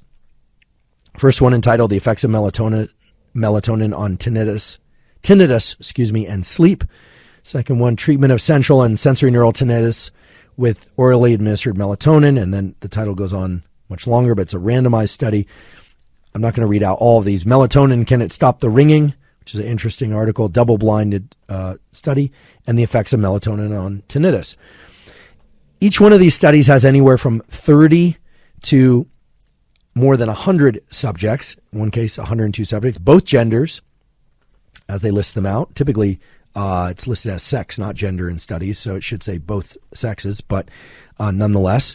An age range anywhere from 30 years old all the way up to 65 plus. I didn't see any studies of people younger than 30. All 3 focused on melatonin, not surprisingly because of the titles, looking at a range of dosages anywhere from 3 milligrams per day, which is sort of typical of many supplements for melatonin, still much higher than one would manufacture endogenously through your own pineal gland, but 3 milligrams in these studies for a duration of anywhere from 30 days to much longer in some cases, 6 months. And all 4 of these studies found modest, yet still statistically significant effects of taking melatonin by mouth, so it's orally administered melatonin, in reducing the severity of tinnitus. So that's compelling, at least to me. It doesn't sound like a cure. And of course, as always, I'm not a physician. I'm a scientist, so I don't prescribe anything. I only profess things. I report to you the science. You have to decide if melatonin is right for you if you have tinnitus. And certainly I say that both to protect myself, but also protect you. You're responsible for your health and well-being. And I'm not telling anyone to run out and start taking melatonin for tinnitus, but it does seem that it can have some effects in reducing its symptoms. Ginkgo biloba is an interesting compound. It's been prescribed for or recommended for many, many things. But there are a few studies, again, double-blinded studies lasting 1 to 6 months. One that has an impressive number of subjects, 978 subjects ranging from age 18 all the way up to 65, so on and so forth, that show not huge effects of ginkgo, but as they quote, limited evidence suggests that if tinnitus is a side effect of something else, in particular cognitive decline, so age-related tinnitus might be helped by ginkgo biloba. I won't go through all the details of the zinc studies, but it seems that zinc supplementation at higher levels than are typical of most people's intake, so 50 milligrams per day, do appear to be able to reduce subjective symptoms of tinnitus in most of the people that took the supplemented zinc. There aren't a lot of studies on that, so I could only find one double-blinded study. It lasted anywhere from 1 to 6 months, 41 subjects, both genders listed out again here, 45 to 64, and they saw a decrease in the severity of tinnitus symptoms with 50 milligrams of elemental zinc supplementation. And then last but not least is the magnesium study.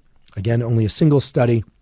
It's a phase 2 study looking at a fairly limited number of subjects, so only 19 subjects, taking 532 milligrams of elemental magnesium. For those of you that take magnesium, there's magnesium and elemental magnesium, and it's always translated on the bottle. But it was associated with a lessening of symptoms related to tinnitus. So for you tinnitus sufferers out there, you may already be aware of this. You may already be taking these things and had no positive effects, meaning they didn't help, maybe not. I hope that you'll at least consider these, talk to your doctor about them. I do realize that tinnitus is extremely disruptive. I can't say I empathize because I don't, from a place of experience, that is, because I don't have tinnitus. But for those of you that don't, including myself, you can imagine that hearing sounds of things that aren't there and the ringing in one's ears can be very disruptive, and I think would be very disruptive, and explains why people with tinnitus reach out so often with questions about how to alleviate that. And I hope this information was useful to you. I'd like to now talk about balance and our sense of balance, which is controlled by, believe it or not, our ears and things in our ears, as well as by our brain and elements of our spinal cord. But before I do that, I want to ask you another question, or I'd like to ask you to ask yourself a question and answer it, which is, how big are your ears? Turns out that the ears grow our entire life. In the early stage of our life, they grow more slowly, and then as we age, they grow more quickly. You may have noticed, if you have family members who are well into their 70s and 80s, and if you're fortunate and you're into their 90s and maybe even hundreds, is that the ears of some of these individuals get very, very big relative to their previous ear sizes. So it turns out that biological age can actually be measured according to ear size. Now, you have to take a few measurements, but believe it or not, there is a formula in the scientific literature. If you know your ear circumference, so the distance around your ears, plural, presumably you have two, most people do, in millimeters. So you're going to take the circumference of your ears in millimeters. How would you do this? Right? How would you do this?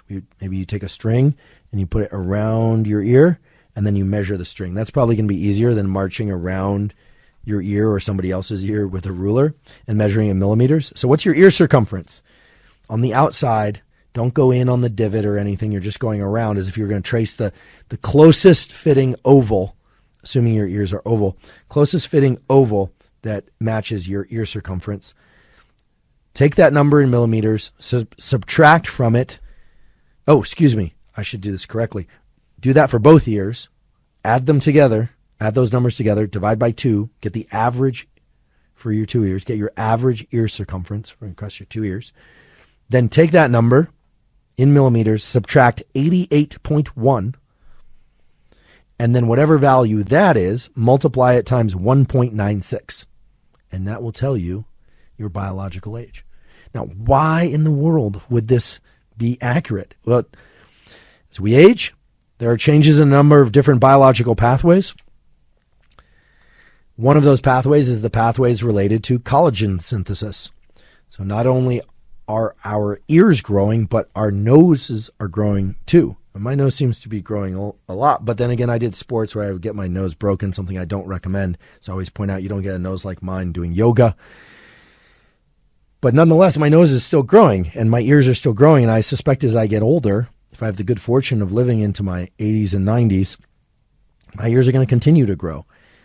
A comparison between chronological age and biological age is something that's of really deep interest these days. And the work of David Sinclair at Harvard Medical School and others, so-called Horvath clocks that people have developed, have tapped into how the epigenome and the genome can give us some insight into our biological age and how that compares to our chronological age. Most of us know our chronological age because we know when we were born and we know where we are relative to that now. But you can start to make a little chart, if you like, about your rates of ear growth. Your rates of ear growth actually correlate pretty well with your rates of biological progression through this thing that we call life. So it's not something that we think about too often, but just like our DNA and our epigenome and some other markers of metabolic health and hormone health relate to our age, so does our collagen synthesis. And one of the places that shows up the most is in these two little goodies on the sides of our heads, which are our ears. So even though it's a little bit of a bizarre metric, it makes perfect sense in the biological context. So let's talk about balance and how to get better at balancing. The reason why we're talking about balance and how to get better at balancing in the episode about hearing is that all the goodies that are going to allow you to do that are in your ears. They're also in your brain, but they're mostly in your ears. So as you recall from the beginning of this episode, you have two cochleas, that are one on each side of your head, and that's a little spiral snail-shaped thing that converts sound waves into electrical signals that the rest of your brain can understand. Right next to those, you have what are called semicircular canals. The semicircular canals can be best visualized as thinking about three hula hoops with marbles in them. So imagine that you have a hula hoop and it's not filled with marbles all the way around. It's just got some marbles down there at the base. Okay, so if you were to move that hula hoop around, the marbles will move around. Okay, you've got three of those, and each one of those hula hoops has these marbles that can move around. One of those hula hoops is positioned vertically with respect to gravity. So it's basically parallel to your nose. It's like this if you're watching on a video, but basically it's upright. Another one of those hula hoops is basically at a 90-degree angle to your nose. It's basically parallel to the floor if you're standing up right now, if you're seated. Okay? And the other one is kind of tilted about 45 degrees in between those. Now, why is this system there? Well, those marbles within each one of those hula hoops can move around, but they'll only move around if your head moves in a particular way. And there are three planes or three ways that your head can move. Your head can move up and down, like I'm nodding right now. So that's called pitch. It's pitching forward or pitching back. Okay? So it's a nod, up and down. Or I can shake my head no, side to side. That's called yaw. You pilots will be very familiar with this. Yaw. Not yawn, yaw. And then there's roll, tilting the head from side to side, the way that a cute puppy might look at you from side to side. Okay? Or if somebody doesn't really understand or believe what you're saying, they might tilt their head. Very common phenomenon. I mean, nobody does that to me, but they do that to each other. So pitch, yaw, and roll are the movements of the head in each of the three major planes of motion, as we say. And each one of those causes those marbles to move in one or two of the various hula hoops. Okay? So if I move my head up and down when I nod, one of those hula hoops, literally right now, the marbles are moving back and forth. They aren't actually marbles, by the way. These are little kind of like little stones, basically, little calcium-like deposits. And when they roll back and forth, they deflect little hairs, little hair cells that aren't like the hair cells that we use for measuring sound waves. They're not too different, but they are different from them. Not like the hairs on our heads, but they're basically rolling past these little hair cells and causing them to deflect. And when they deflect downward, the neurons, because hair cells are neurons, send information up to the brain. So if I move my head like this, there's a physical movement of these little stones in this hula hoop, as I'm referring to it, but they deflect these hairs, send those hairs, which are neurons, those hair cells, send information off to the brain. If I move my head from side to side, different little stones move. If I roll my head, different stones move. This is an exquisite system that exists in all animals that have a jaw. So any fish that has a jaw has this system. A puppy has this system. Any animal that has a jaw has this so-called balance system, which we call the vestibular system. One of the more important things to know about the vestibular, the balance system, is that it works together with the visual system. Let's say I hear something off to my left and I swing my head over to the left to see what it is. There are two sources of information about where my head is relative to my body, and I need to know that. First of all, when I quickly move my head to the side, those little stones, as I'm referring to them, I realize they're not actually stones, but as I'm referring to them, they quickly activate those hair cells in that one semicircular canal and send a signal off to my brain that my head just moved to the side like this. Not that it went like this and pitched back, or not that it tilted, but it just moved to the side. But also visual information slid past me, my field of view. I didn't have to think about it, but just slid past my field of view.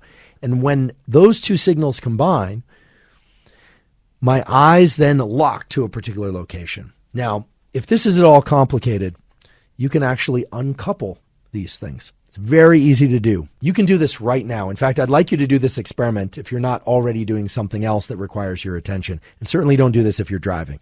Okay? You're going to sit down and you're going to move your head to the left very slowly. You're going to, with your eyes open. So you're going to move it very, very slowly. The whole thing should take about 5, 6, maybe even 10 seconds to complete. Okay? I just did it. Now I'm going to do it very quickly. I'd like you to do it very quickly as well. Now do it slowly again. Okay, what you probably noticed is that it's very uncomfortable to do it slowly, but you can do it very quickly without much discomfort at all. You just move your head to the side. The reason is when you move your head very slowly, those little stones at the base of that hula hoop, they don't get enough momentum to move. So you're actually not generating this signal to the brain that your head is moving. And what you'll notice is that your eyes have to go boom, boom, boom, jumping over step by step.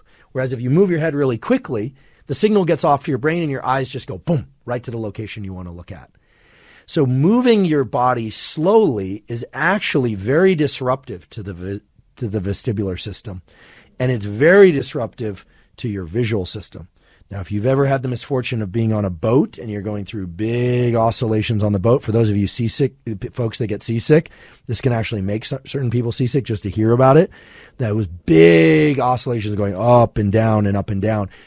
Those are very disruptive. We'll talk about nausea in a minute and how to offset that kind of nausea. I get pretty seasick, but there are ways that you can deal with this. But this is incredible. Because what it means is it's a purely physical system of these little stones rolling around in there and directing where your eyes should go. Okay, so you can do this also just by looking up. So let's just say you're sitting in a chair. You're going to look up towards the ceiling, and your eyes will just go there. You're doing this eyes open. You look down. Your eyes. Now try doing it really, really slowly. Some people even get motion sick doing this, which if you do, then just stop. Okay, so you can do this also to the side, although it works best if you're moving your head from side to side or nodding up and down. So what we're doing here is we're uncoupling these two mechanisms. We're pulling them apart, the visual part and the vestibular part, just to illustrate to you that normally these mechanisms in your inner ear tell your eyes where to go. But as well, your eyes tell your balance system, your vestibular system, how to function. So I'd like you to do a different experiment. I'm not going to do it right now, but basically stand up. If you get the opportunity, you can do this safely wherever you are. You're going to stand up and you're going to look forward about 10, 12 feet. You can pick a point on a wall or you can, anywhere that you like. If you're out in public, just do it anyway. Just tell them you're listening to Huberman Lab podcast and someone's telling you to do it. Anyway, if you don't want to do it, don't do it, but basically do it. Stand on one leg and lift up the other leg. You can bend your knee if you like, and just look off into the distance about 10, 12 feet. If you can do that, if you can stand on one leg, now close your eyes. Chances are you're going to suddenly feel what scientists call postural sway. You're going to start swaying around a lot. It is very hard to balance with your eyes closed. You might think, well, and if you think about that, it's like, what? Why is that? That's crazy.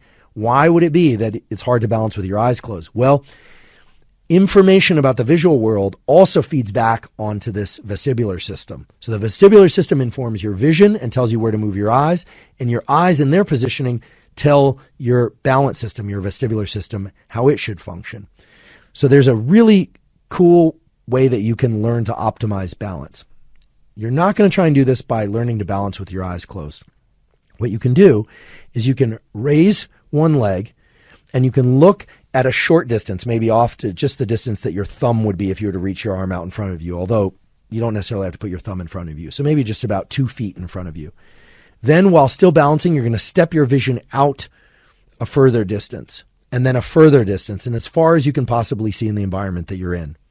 And then you're going to march it back to you.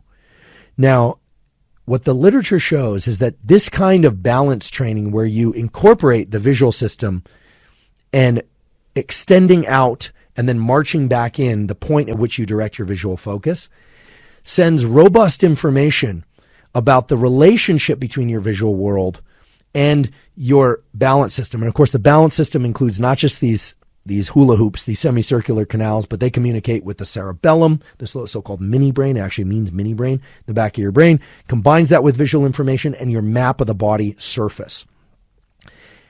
That pattern of training is very beneficial for enhancing your ability to balance, because the ability to balance is in part the activation of particular postural muscles, but just as much, perhaps even more so, it's about being able to adjust those postural muscles. It's about the ability to adjust those postural muscles as you experience changes in your visual world. And one of the most robust ways that you can engage changes in your visual world is through your own movement. And so most people are not trying to balance in place, right? They're not just trying to stand there like a statue on one leg. Most of what we think about when we think about balance is for sake of sport or dynamic balance, of being able to break ourselves and when we're lunging in one particular direction to stop ourselves, that is, and then to move in another direction, or for skateboarding or surfing or cycling or any number of different things, gymnastics. So the visual system is the primary input by which you develop balance, but you can't do it just with the visual system. So what I'm recommending is, if you're interested in cultivating a sense of balance, understand the relationship between these semicircular canals. Understand that they are both driving eye movements and they are driven by eye movements. It's a reciprocal relationship. And then even just 2 or 3 minutes a day, or every once in a while, even 3 times a week, maybe 5 minutes, maybe 10 minutes, you pick. But if you want to enhance balance, you have to combine changes in your visual environment with a static posture, standing on one leg and shifting your visual environment, or static visual view, looking at one thing and changing your body posture. Okay, so those two things we now know from the scientific literature combine in order to give an enhanced sense of balance. And there's a really nice paper that was published in 2015 called Effects of Balance Training on Balance Performance. This was in healthy adults. It's a systematic review and a meta-analysis. A meta-analysis is when you combine a lot of literature from a lot of different papers and extract the really robust and the less robust statistical effects. So it's a really nice paper. As well, there are some papers out there, for instance, comparison of static balance and the role of vision in the elite athletes. This is essentially the paper that I've extracted most of the information that I just gave you from. And that paper, and there are some others as well, but basically I distilled them down into their core components. The core components are: move your vision around while staying static, still, but in a balanced position, like standing on one leg. It could be something more complicated if you're somebody who can do more complicated movements. Unilateral movements seem to be important. So standing on one leg as opposed to both, right? Or trying to generate some tilt is another way to go about it, or imbalance, meaning one limb asymmetrically being activated compared to the other limb. And then the other way to encourage or to cultivate and build up this vestibular system and your sense of balance actually involves movement itself, acceleration. So that's what we're going to talk about now. So up until now, I've been talking about balance only in the static sense, like standing on one leg, for instance. But that's a very artificial situation. Even though you can train balance that way, most people who want to enhance their sense of balance for sport or dance or some other endeavor want to engage balance in a dynamic way, meaning moving through lots of different planes of movement, maybe even sometimes while squatting down low or jumping and landing or making trajectories that are at different angles. For that, we need to consider that the vestibular system also cares about acceleration. So it cares about head position, it cares about eye position and where the eyes are and where you're looking, but it also cares about what direction you're moving and how fast. And one of the best things that you can do to enhance your sense of balance is to start to bring together your visual system, the semicircular canals of the inner ear, and what we call linear acceleration. So if I move forward in space rigidly upright, it's a vastly different situation than if I'm leaning to the side. One of the best ways to cultivate a better sense of balance, literally, within the sense organs and the neurons and the biology of the brain, is to get into modes where we are accelerating forward, typically it's forward, while also tilted with respect to gravity. Now, this would be the carve on a skateboard or on a surfboard or a snowboard. This would be the taking a corner on a bike while being able to lean, safely of course, lean into the turn so that your head is actually tilted with respect to the earth. So anytime that we are rigidly upright, we aren't really exercising the vestibular system and balance. This is why, you see people in the gym on these, what are those, bocce balls? Bocce ball is the one that the guys roll in the park, right? Bocce balls where they're bouncing back and forth. That will work the small stabilizing muscles. But what I'm talking about is getting into modes where you actually tilt the body and the head with respect to Earth. What I mean is with respect to Earth's gravitational pull. Now, the cerebellum is a very interesting structure because not only is it involved in balance, but it's also involved in skill learning and in generating timing of movements. It's a fascinating structure deserving of an entire episode or several episodes all on its own. But some of the outputs of the cerebellum, meaning the neurons in the cerebellum get inputs, but they also send information out. The outputs of the cerebellum are strongly linked to areas of the brain that release neuromodulators that make us feel really good, in particular serotonin and dopamine. And this is an early emerging subfield within neuroscience, but a lot of what are called the non-motor outputs of the cerebellum have a profound influence not just on our ability to learn how to balance better, but also how we feel overall. So for you exercisers out there, I do hope people are getting regular healthy amounts of exercise. We've talked about what that means in previous episodes. So at least 150 minutes a week of endurance work, some strength training, a minimum of 5 sets per body part to maintain musculature. Even if you don't want to grow muscles, you want to do that in order to maintain healthy strength and bones, etc. If you're doing that, but you're only doing things like curls in the gym, squats in the gym, riding the Peloton, or even if you're outside running and you're getting forward acceleration, but you're never actually getting tilted, right? You're never actually getting tilted with respect to Earth's gravitational pull. You're not really exercising and getting the most out of your nervous system. Activation of the cerebellum in this way of being tilted, or the head being tilted and the body being tilted while in acceleration, typically forward acceleration, but sometimes side to side, has a profound and positive effect on our sense of mood and well-being. And, as I talked about in a previous episode, it can also enhance our ability to learn information in the period after generating those tilts and the acceleration. And that's because the cerebellum has these outputs to these areas of the brain that release these neuromodulators like serotonin and dopamine, and they make us feel really good. I think this is one of the reasons why growing up I had some friends, some of whom might have been, the world heavyweight champions of laziness for essentially everything except they would wake up at 4:30 in the morning to go surf. They would drive. They would get up so early to go surf.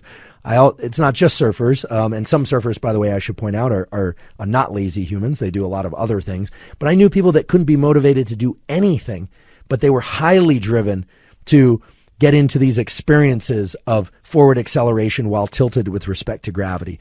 Likewise with snowboarding or skiing or cycling. Those modes of exercise seem to have an outsized effect both on our well-being and our ability to translate the vestibular balance that we achieve in those endeavors to our ability to balance while doing other things. So, and I don't mean psychological balance necessarily, I mean physical balance. So for those of you that don't think of yourselves as very coordinated or with very good balance, getting into these modes of acceleration, forward movement or lateral movement while getting tilted, even if you have to do it slowly, could be beneficial. I do believe, and the scientific literature points to the fact that it will be beneficial for cultivating better sense of physical balance. It can really build up the circuits of this vestibular system. And then, of course, the feel-good components of acceleration while tilted or while getting the head into different orientations relative to gravity. Well, that's the explanation for roller coasters. Some people hate roller coasters. They make them feel nauseous. Many people love roller coasters. And one of the reasons they love roller coasters is because of the way that when you get the body, even if you're not generating the movement, you get the body into forward acceleration and you're going upside down and tilted to the side as the tracks go from side to side and tilt, etc. You're getting activation of these deeper brain nuclei that trigger the release of neuromodulators that just make us feel really, really good. In fact, some people get a long arc, a long duration kind of buzz from having gone through those experiences. Some people who hate roller coasters are probably getting nauseous just hearing about that. So I encourage people to get into modes of acceleration while tilted every once in a while, provided you can do it safely. It's an immensely powerful way to build up your skills in the realm of balance. And it's also, for most people, very, very pleasing. It feels really good because of the chemical relationship between forward acceleration and head tilt and body tilt. Now, speaking of feeling nauseous, some people suffer from vertigo. Some people feel dizzy. Some people get lightheaded. An important question to ask yourself always if you're feeling quote unquote dizzy or lightheaded is, are you dizzy or are you lightheaded? Now, we're not going to diagnose anything here because there's just no way we can do that. This is essentially me shouting into a tunnel, so we don't know what's going on with each and every one of you. But if ever you feel that your world is spinning, but that you can focus on your thumb, for instance, but the rest of the world is spinning and your thumb is stationary, that's called being dizzy. Now, if you feel like you're falling or that you feel like you need to get down onto the ground because you feel lightheaded, that's being lightheaded. And oftentimes with language, we don't distinguish between being dizzy and being lightheaded. Now, there are a lot of ways that dizziness and lightheadedness can occur, and I don't even want to begin to guess at the number of different things and ways that it could happen for those of you that suffer from it, because it could be any number of them. But oftentimes if people are lightheaded, yes, it could be low blood sugar. It could also be that you're dehydrated. It could also be that you are low on electrolytes. We talked about this in a previous episode, but we will talk about it more in a future episode. Many people have too little sodium in their system, salt, and that's why they feel lightheaded. I have family members who for years thought they had disrupted blood sugar. They would get shaky, jittery, lightheaded, feel like they were nauseous, etc. And simply the addition of a little sea salt to their water remedied the problem entirely. I don't think it's going to remedy every issue of lightheadedness out there by any stretch, but just the addition of salt in this particular case helped the person. And they are not alone. Many people who think that they have low blood sugar actually are lightheaded because of low electrolytes and because of the way that salt carries water into the system and creates changes in blood volume, etc. Low sodium can often be a source of lightheadedness, as can low blood sugar and, of course, other things as well. Now, for dizziness or seasickness, we were all taught that you need to pick a point on the horizon and focus on it. But actually, that's not correct. It is true that if you are down in the cabin of a boat or you're on the lower deck and all you can see are things up close to you, that getting sloshed around like so, or the boat going up and down like so, I think I'm getting a little seasick even as I do this and I describe it. Focusing on things close to you can be problematic. And in that case, the advice to go up on deck and get fresh air and to look off into the horizon, that part is correct.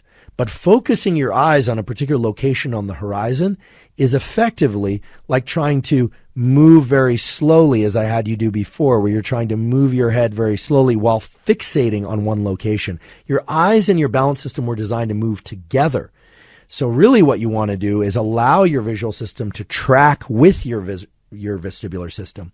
This is why sitting in the back of an Uber or a taxi and being on your phone can make you suddenly feel very nauseous. Sometimes the cabs, particularly in New York City, they have a lot of occluders. They have a lot of stuff blocking your field of view. There's usually a little portal out that where you can see out to the front of the front windshield, but there's all this stuff now, televisions in the back seat, and you're watching that television and the cab is moving. You're in linear acceleration, and sometimes you're taking corners, you're braking, so then your vestibular system has to adjust to that. If you're looking at your phone or a book, or even if you're talking to somebody, actually I'm starting to feel a little nauseous just talking about it. I promise I'm not going to finish this episode by vomiting at the end, at least not here. But what can happen is that you're uncoupling the visual information from your motion, from your vestibular information. You want those to be coupled. This is why a lot of people have to drive. They can't be in the passenger seat, because when you drive, you also get what's called proprioceptive feedback. Your body is sending signals also to the vestibular system about where you are in space. When you're the passenger, you're just getting jolted around as the person is driving. And if you're looking at your phone, it's even worse. And if you're looking at the occluder between you and the two front seats, that's even worse. So this is why staring out the front windshield is great, but you don't want to fixate. Okay, so hopefully I spared a few people and hopefully a few cab drivers of having people get sick in their cars or Ubers. Let your visual system and your vestibular system work together. If appropriate, get into linear acceleration, and you will improve your sense of balance. Once again, we've covered a tremendous amount of information. Now you know how you hear, how you make sense of the sounds in your environment, how those come into your ears, and how your brain processes them. In addition, we talked about things like low-level white noise and even binaural beats, which can be used to enhance certain brain states, certain rhythms within the brain, and even dopamine release in ways that allow you to learn better. And we talked about the balance system and this incredible relationship between your vestibular apparatus, meaning the portions of your inner ear that are responsible for balance, and your visual system and gravity. And you can use those to enhance your learning as well as just to enhance your sense of balance. If you're learning from this podcast, please subscribe on YouTube. That really helps us. In addition, please leave us any comments or feedback or suggestions for future episode content on YouTube in the comment section. If you haven't already subscribed on Apple and Spotify, please do that as well. And on Apple, you have the opportunity to leave us up to a 5-star review. At Apple, you can also leave us comments and feedback. During this episode, I mentioned some supplements. We partnered with Thorne because Thorne has the very highest levels of stringency with respect to the quality of their ingredients and accuracy about the amounts of those ingredients contained within their products. If you'd like to see the products that I take from Thorne, you can go to thorne.com/U/Huberman. So that's thorne.com/U/Huberman to see all the supplements that I take. And if you do that, you can get 20% off any of those supplements or 20% off any of the supplements that Thorne makes. For those of you that might want to support us in other ways, we have a Patreon account. It's patreon.com/Andrew Huberman. And there you can support our podcast at any level that you like. In addition, if you'd like to support the podcast, please check out our sponsors mentioned at the beginning of the episode. That is absolutely the best way to support us. Last but not least, I'd like to thank you for your time and attention and desire and willingness to learn about vision and balance. And of course, thank you for your interest in science.